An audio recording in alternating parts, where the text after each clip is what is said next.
आपके शब्दों में।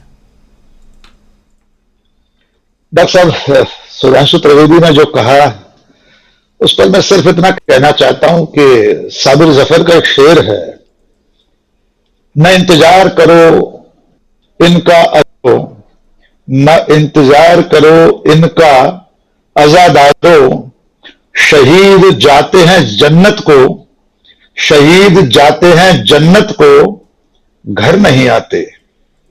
चाहे आजादी की लड़ाई के शहीद हों या आजादी के बाद शहीद हुए लोग, वे जन्नत को गए हैं, अपने घर लौटकर नहीं आए। उन्हीं में शहीद का जिक्र प्रियंका गांधी ने किया। वो भले प्रियंका गांधी के पिता देश के प्रधानमंत्री थे, एक जिक्र उन्होंने नहीं किया संयोगवश उनकी दादी का, इंदिरा गांधी का, उनकी शहादत भी। ये शहीद होकर लोग कहां चले गए हम सब जानते हैं। पहले प्रियंका गांधी के भाषण में जो बिंदु हैं उस पर बात करेंगे, फिर हम सुधांशु त्रिवेदी के जो दावे हैं उसकी थोड़ी सी पड़ताल करेंगे। सबसे ज्यादा चिंताजनक बात यह है कि देश और देश की राजनीति आज उस पायदान पर पहुंच गई है कि विपक्ष की एक नेता, एक राष्ट्रीय राजनीतिक दल की महासचिव, अगर वे इस वक्त हैं, या भूतपूर्व महासचिव, देश के निर्वाचित प्रधानमंत्री को भरे मंच से कायर कह रही हैं। एक बार नहीं, 2 बार 3 बार कह रही हैं।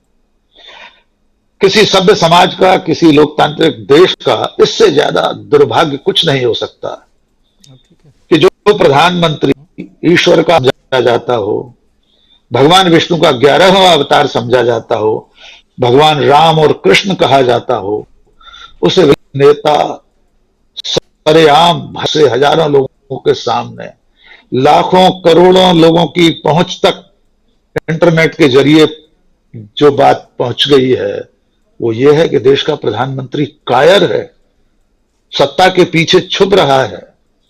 एक नागरिक के नाते मैं व्यथित हूं इस बयान से, लेकिन जब इसका नीर शीर विवेक के आधार पर आप इसकी मीमांसा करेंगे डॉक्टर साहब, तो लगेगा इस बात में कहीं ना कहीं कोई सच्चाई है।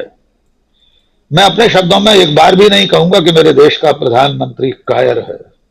हाँ, अगर मैं किसी राजनीतिक दल का चवन्नी का भी सदस्य होता तो डंके की चोट डीवी लाइव पर कहता कि मेरे देश का प्रधानमंत्री महानतम कायर है। लेकिन एक पत्रकार के रूप में तथ्यों की मीमांसा चाहता हूं। तथ्य यह है कि देश का प्रधानमंत्री पिछले 9 साल से पत्रकार वार्ता नहीं। इसे किस परिभाषा के तहत रखेंगे? देश का प्रधानमंत्री एक पड़ोसी देश के हाथों हमारे जवानों के शहीद होने के बाद से आज तक, जून महीना आया जा रहा है, गलवान घाटी की घटना को 3 साल से ऊपर हो जाएंगे शायद, आज तक उस हमलावर राष्ट्र का नाम नहीं ले सका है। ये मानव के किस गुण के तहत आएगा? क्या यह साहस गिना जाएगा? वही शब्द लगा जो प्रियंका गांधी ने कहा है। जो व्यक्ति संसद में महानतम बहुमत हुए, ऐतिहासिक बहुमत होते हुए विपक्ष के नेता या विपक्ष के सवालों के जवाब न दे, खेत पर सवाल हो और खलियान की बात करने लगे, तो क्या उसे पराक्रमी कहा जाएगा या वही कहा जाएगा जो आज विपक्ष की नेता ने कहा है? मैं पुनः कहना चाहता हूं कि एक पत्रकार के रूप में भी मैं व्यक्तिगत रूप से उन्हें कायर नहीं कहना चाहता, क्योंकि जिस दिन मैं अपने प्रधानमंत्री को अपनी जुबान से कायर कहूंगा, उस दिन इस पूरे देश पर शर्मिंदगी का दाग लग जाएगा। लेकिन विपक्ष की नेता कहने पर विवश हुई है, ये परिस्थितियां कैसे बनी हैं, इसके लिए वे स्वयं जिम्मेदार हैं। 2 बातें और, मुझे ये देखकर अच्छा लगता है कि विपक्ष के नेता बिना डर के धारा प्रवाह बेबाक बातचीत करते हैं। उसमें उनसे गलतियां भी होती हैं, लेकिन वे गलतियां टेलीप्रॉम्प्ट कर दिए गए लिखित भाषणों से ज्यादा बेहतर हैं। वे क्षम्य हैं, माफ किया जा सकता है। एक सभ्य समाज में, एक उन्नत राष्ट्र में, हम अपने देश के मुखिया से अगर ये उम्मीद कर रहे हैं कि वो 9 प्रेस कॉन्फ्रेंस कर ले, बिना टेलीप्रॉम्प्टर के भाषण दे ले, तो हम क्या गलत कर रहे हैं? तो एक बात तकनीकी पक्षी है कि अगर प्रियंका गांधी या राहुल गांधी बिना टेलीप्रॉम्प्टर के भाषण दे रहे हैं तो एक नागरिक के रूप में और एक पत्रकार के रूप में भी ये थोड़ा लगता है देखना। उनके भाषण में जो बात थी वो खास तौर से अब देश के को भावुक की नाजुक जमीन पर ले जाने की कोशिश है। हर राजनीतिक दल को सत्ता की राह में जितने औजार हो सकते हैं वे सब अपनाना चाहिए। जैसे नरेंद्र मोदी प्रधानमंत्री बनने की राह में अपने आप को तेली, पठान की औलाद, गरीब, 35 साल भीख मांगी, मेरी मास्ती थी इत्यादि, वे जो कुछ कर सकते थे। अब विपक्ष के अगर नेता जो वास्तविक तथ्यों के आधार पर जिस परिवार के 2 लोगों ने देश की एकता के लिए जान, अगर वे भावुकता का नैरेटिव लाना चाहते हैं देश के विमर्श में, तो इसमें कुछ भी गलत नहीं है। जवाबी हमले में जब भारतीय जनता पार्टी का प्रवक्ता कहता है कि कांग्रेस का कोई शहीद बता दीजिए, किसी ने लाठी खाई हो तो बता दीजिए, कोई काला पानी गया हो तो बता दीजिए, तो राजीव जी सच बताएं ये सदी का चुटकुला हो जाता है। उन्होंने शायद व्हाट्सएप यूनिवर्सिटी की किताबों के सिवा कुछ और पढ़ा नहीं है। ये किताबें जो प्रशांत जी के पीछे रखी हैं, आपके पीछे हैं, डॉक्टर दीपक पाचपोर जी के, हमारे अजय भाई के पीछे, सर के अखिल स्वामी, मेरे पीछे चंद किताबें हैं।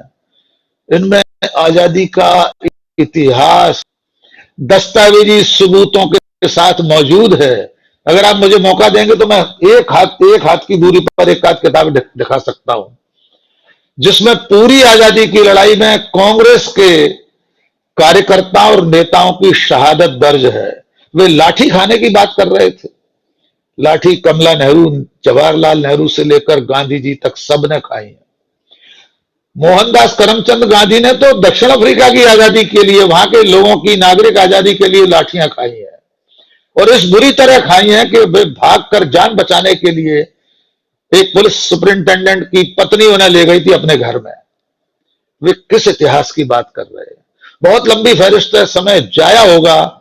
मुझे शर्म आती, सत्ता में बैठे हुए राजनीतिक दल का प्रवक्ता अपने गुनाहों को छुपाने के लिए, जिसकी कोई भूमिका स्वतंत्रता संग्राम में नहीं थी, उसकी और उसके विचार परिवार की, 1925 में गठित और स्थापित संगठन का एक भी नेता आजादी की लड़ाई में शामिल नहीं था। वो शहीदों के नाम पूछ रहा है उस पार्टी से जिसका पूरा इतिहास स्वतंत्रता संग्राम में उसके नाम से और उसके लोगों के नाम से रचा बसा है। उनके जवाब देकर हम समय जाया नहीं करना चाहते। राजीव जी, मैं यहां इसको विराम देता हूं कि प्रियंका गांधी और राहुल गांधी की जोड़ी अब सिर पर कफन बांधकर उतर आई है। मुकाबला भारतीय जनता पार्टी के लिए बहुत कठिन होता जा रहा है। उसके हाथ में जिस तरह के औजार हुआ करते थे, सर ने जो अभिमन्यु जी ने कहा कि कांग्रेस जवाब नहीं देती थी, उसका आईटी सेल, उसका सोशल मीडिया विभाग, अब हाल यह है कि भारतीय जनता पार्टी या सत्ता में बैठे लोगों के झूठ का 5 मिनट के अंदर, 3 मिनट के अंदर शीराजा बिखेर देती है कांग्रेस की सोशल मीडिया की टीम और हमारे आपके जैसे स्वतंत्र चेता लोग, जिन्हें कोई लेना देना नहीं कांग्रेस पार्टी से या भारतीय जनता पार्टी से। हमारा आप जिस दिन एक राज्य का लेफ्टिनेंट गवर्नर ये कहता है कि महात्मा गांधी पर कोई डिग्री नहीं थी, हम 5 मिनट के अंदर सबूत पेश कर देते हैं। सैकड़ों किताबों में दर्ज ये बयान, ये उल्लेख बता देते हैं कि महात्मा गांधी लंदन से बैरिस्टर की डिग्री हासिल वकील थे। तो अब असली लड़ाई जो होनी है वो जमीन पर होनी है, सड़कों पर होनी है और सोशल मीडिया पर भी होनी है। दोनों मोर्चों पर कांग्रेस के ये 2 बड़े नेता कफन बांधकर उतर आए हैं और साथ में एक दलित एंगल भी है, उसे मत छोड़िए राजीव जी, वो कांग्रेस के राष्ट्रीय मल्लिकार्जुन खड़गे हैं। तो अब तीनों चारों मोर्चों पर कांग्रेस ने नाकेबंदी की है। हम नहीं जानते इसका नतीजा उस पार्टी के पक्ष में कितना और कैसा रहेगा, लेकिन लड़ाई आने वाले दिनों में और दिलचस्प जा रही है। जी बिल्कुल।